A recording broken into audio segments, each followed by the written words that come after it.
Olá, eu sou a professora Camila e hoje a gente vai ver a aula sobre doenças cromossômicas. É a nossa ferramenta que nós temos no momento devido a essa paralisação das aulas.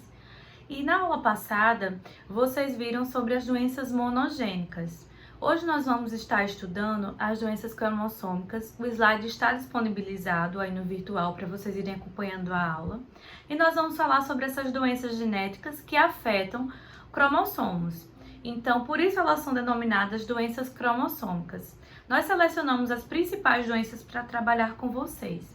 E a gente vai começar falando sobre a síndrome de Down. A síndrome de Down é a doença genética mais conhecida, mais falada.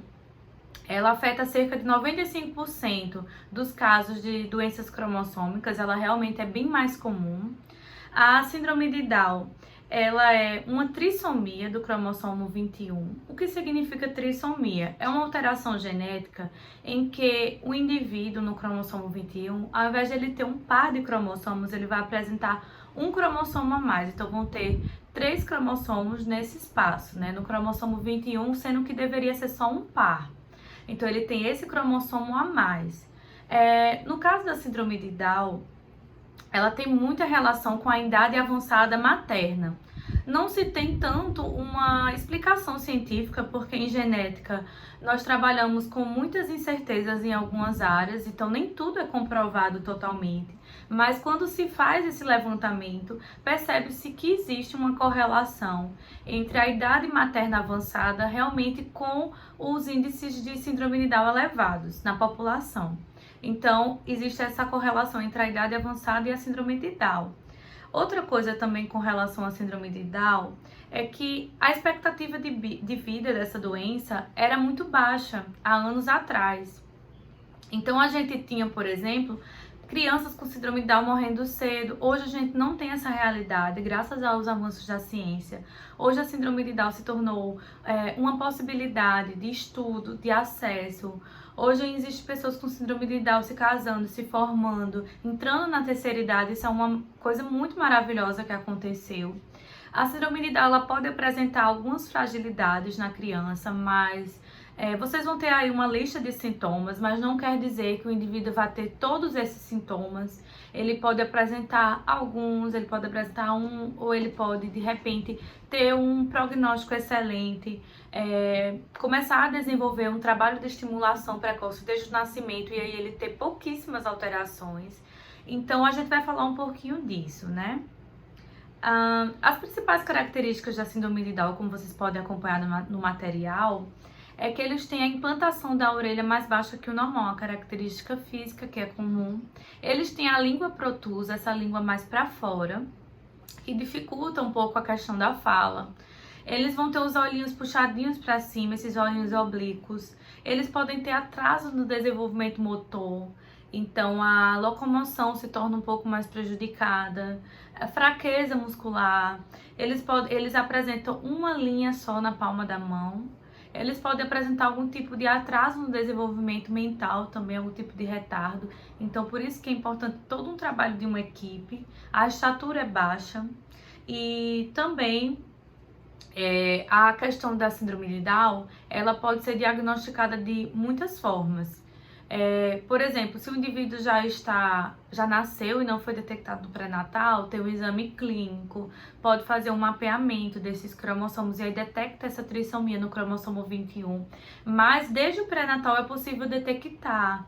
Hoje existem inúmeras ultrassonografias que detectam. Hoje existe a ultrassonografia morfológica, por exemplo, entre 20 e 24 semanas de gestação, em que é visualizado alguma alteração ali a nível estrutural da criança e de formação, e eles vão confirmar o diagnóstico. Existem também outros exames, por exemplo, existe a ultrassonografia translucência nucal, que é feita mais ou menos com 11 semanas de gestação. Ela vê a questão do crescimento da nuca do feto. Se o feto apresentar um crescimento da nuca, por exemplo, de acima de 2,5 centímetros, pode estar indicando uma síndrome. Existe a cordocentese, o exame que avalia, ele faz a punção, avalia a questão do cordão umbilical. A aminocentese, que é a avaliação do líquido amniótico, que também detecta possíveis síndromes. Então, são muitas formas de detectar. O tratamento consiste no acompanhamento de uma equipe multidisciplinar, compostas por fonoaudiólogo, que vai trabalhar a questão da fala, já que a criança apresenta essa dificuldade, essa língua protusa, a questão da deglutição. A gente tem a questão do fisioterapeuta trabalhando a questão motora, respiratória, porque são crianças que também têm mais um maior risco de questões respiratórias, de também serem cardiopatas, apresentar problemas cardíacos. A gente tem também a necessidade de trabalhar com o terapeuta ocupacional, estimulando as atividades de vida diária, o enfermeiro na questão da assistência, o médico.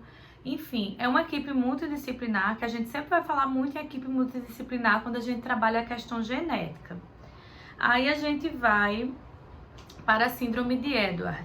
A síndrome de Edward, assim como a síndrome de Down, também é uma trissomia, sendo que no cromossomo 18. Também tem a relação com a idade avançada materna. Ambas essas síndromes, tanto a de Edward quanto a síndrome de Down, têm relação com a idade materna avançada. Não se tem uma explicação comprovada do porquê que teria essa influência, mas sabe-se que as mães com idade materna apresentam maiores riscos de ter filhos com síndrome de Down. Quando se faz um levantamento, a maioria das crianças que nascem com síndrome de Down, elas têm mães com idade materna avançada, acima de 35 anos. Então, a síndrome de Edward, ela afeta mais meninas, apesar do nome dar um indício, né, Edward, da questão masculina, mas ela afeta mais meninos.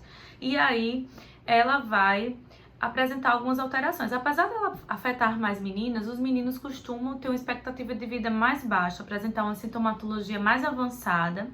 E, contudo, ela acaba afetando mais meninas. Então, quais são as principais características da síndrome de Edward? A criança que tem síndrome de Edward, ela vai apresentar o crânio dismórfico, como vocês podem ver na imagem. Então, vai ter essa parte do osso occipital, aqui na parte de trás do crânio, mais elevada. Micrognatia, que quer dizer que, no caso, a mandíbula, ela é mais para dentro. Ela tem as orelhas mais baixas que o normal, vai ter alteração nos pés, os pés são mais tortos, deformidades nos dedos das mãos, como vocês podem ver. E existem muitas outras alterações que podem causar. Os principais, né? Baixo peso ao nascer, pouco apetite, choro fraco e, enfim, o tórax também é uma característica muito comum, esse peito carinado, que é o tórax que fica com esse formato incomum. Mas são muitas outras alterações, pode ter hérnia umbilical, inguinal, né? E o diagnóstico também pode ser feito através do pré-natal, da mesma forma que a síndrome de Down, como a gente falou desses exames. E também ao nascer com a questão do exame de cariótipo, que detecta a questão da trissomia. O tratamento também é um tratamento com uma equipe multidisciplinar, composta por todos esses profissionais que nós citamos, também na síndrome de Down. A gente vai para a síndrome de Klinefelter. A síndrome de Klinefelter, ela afeta homens, tá? Também vai ter uma alteração a nível de cromossomo. Então, o indivíduo também vai ser um caso de trissomia, porque ele também vai ter um cromossomo a mais, ao invés de ser um par. Então, o que é que está relacionado ao cromossomo sexual? Então, os indivíduos, ao invés de ter um cariótipo, porque todo indivíduo normal, ele tem 46 cromossomos, certo? Então, ao invés de ele ter o cariótipo 46XY, que seria o natural, porque o homem vai ter um X e um Y em 46 cromossomos, ele apresenta o cariótipo 47, porque ele vai ter um a mais, XXY, então ele tem um X a mais do que um indivíduo comum. Então, ele vai desenvolver algumas características que não são esperadas num homem com um cariótipo normal. E geralmente a expectativa de vida é normal, não tem grandes alterações, mas ele tem maior probabilidade de acidente vascular encefálico, que é o AVE, mas que popularmente se chama de AVC. Ela é muito difícil de ser diagnosticada, então realmente teria que fazer um exame de cariótipo, ver a questão clínica. Geralmente começa a ser percebida no período de puberdade, quando o homem começa no desenvolvimento dos caracteres sexuais masculinos. Então, naquele período que o menino começa a desenvolver pelos, os testículos se desenvolverem, começa-se a perceber um atraso nesse desenvolvimento, e aí é que se detecta essa síndrome. Então, por exemplo, Como ele tem um X a mais, ele vai ter características que se consideram características mais femininas. Por exemplo, os testículos deles não vão se desenvolver bem, então vai ser muito pequeno. Também o pênis, o tamanho é reduzido. Ele vai ter uma mama mais volumosa, quadril largo, que não são características comuns para homens. Poucos pelos faciais, a voz é mais aguda que o normal e podem apresentar questão da infertilidade, né? Problemas com a fertilidade. E aí, o que acontece? Geralmente, nesse período, a mãe vê essa alteração, leva-se, e aí se solicita um exame de cariótipo para fechar o diagnóstico de síndrome de Klinefelter, e é feito todo um tratamento, né? O principal acompanhamento é com o endocrinologista, tem a questão de estimulação, com a testosterona, que é o hormônio masculino, porque esse indivíduo tem baixa testosterona, então ele precisa ter uma reposição de testosterona para estimular o desenvolvimento dos caracteres sexuais secundários masculinos. Deve ser feito todo um acompanhamento, né, de uma equipe, médico endocrinologista, a questão do psicólogo, porque é uma coisa que afeta a autoestima, certo? A gente vai também para a síndrome do duplo Y, que também é chamado duplo Y, e síndrome XYY. Então, ao contrário da síndrome de Klinefelter, esse indivíduo ele vai ter um Y a mais. É uma síndrome que é pouco falada, é pouco conhecida. Mas o que acontece? Como ele tem um Y a mais, ele vai ter o contrário, ele vai ter uma testosterona mais elevada, características masculinas muito aguçadas.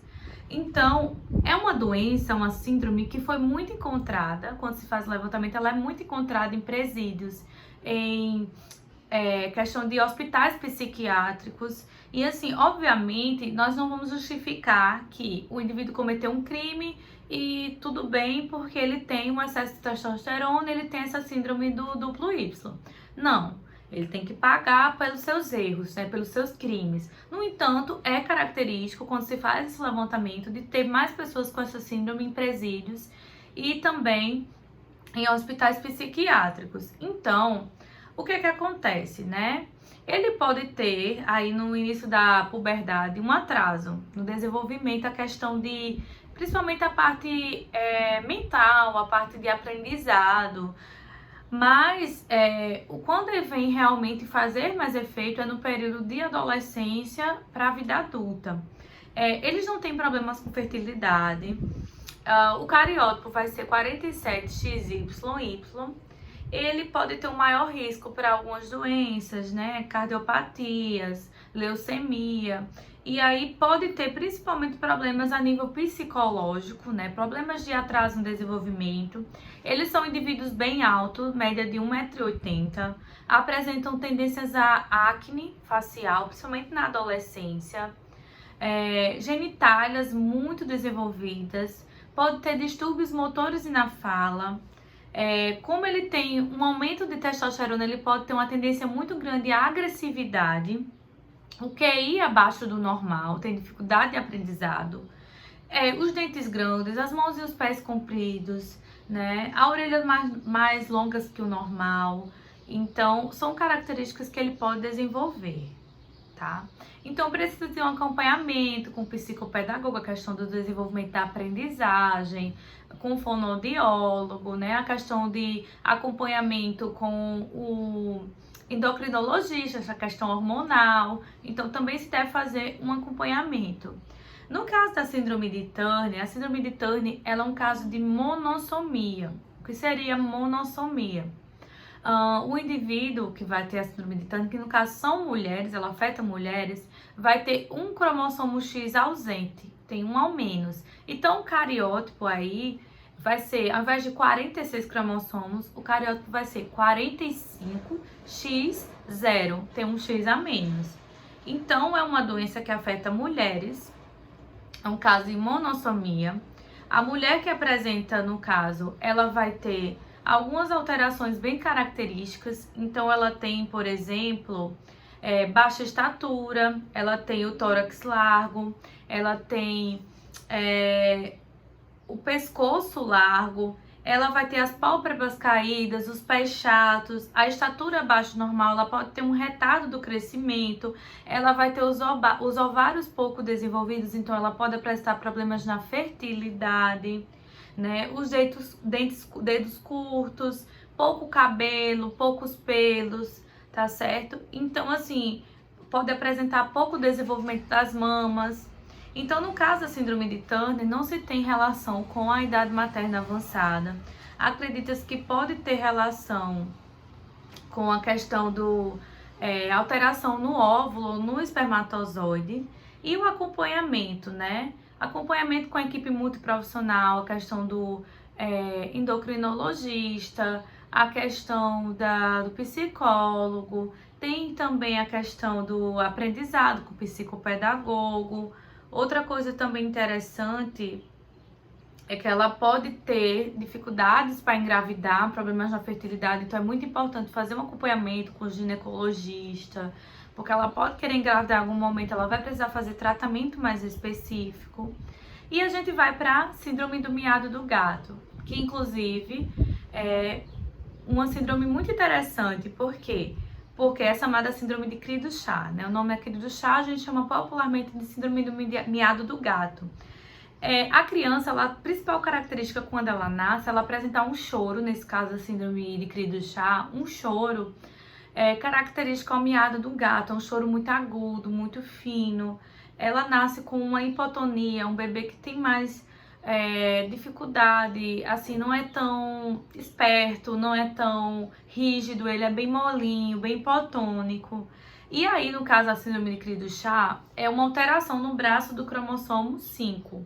É uma deleção, ela é um corte no braço do cromossomo 5. É um tipo de alteração chamada deleção, é estrutural. E aí, no caso da síndrome de cri do chá, né, o diagnóstico ele é feito principalmente ao nascer, né? Porque a criança geralmente nasce com baixo peso, baixa estatura, ela nasce com esse choro característico, então acaba que é muito detectado após o nascimento.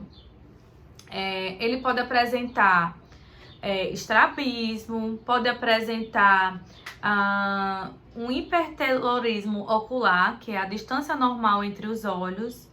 Então, pode apresentar alterações no desenvolvimento neuropsicomotor, então ele vai ter dificuldade na idade que a criança tem que ficar sentada, já fica sentado, ele vai ter dificuldade nisso, na postura de ficar sentado, na locomoção, dificuldade na fala, no acompanhamento, no desenvolvimento neurológico.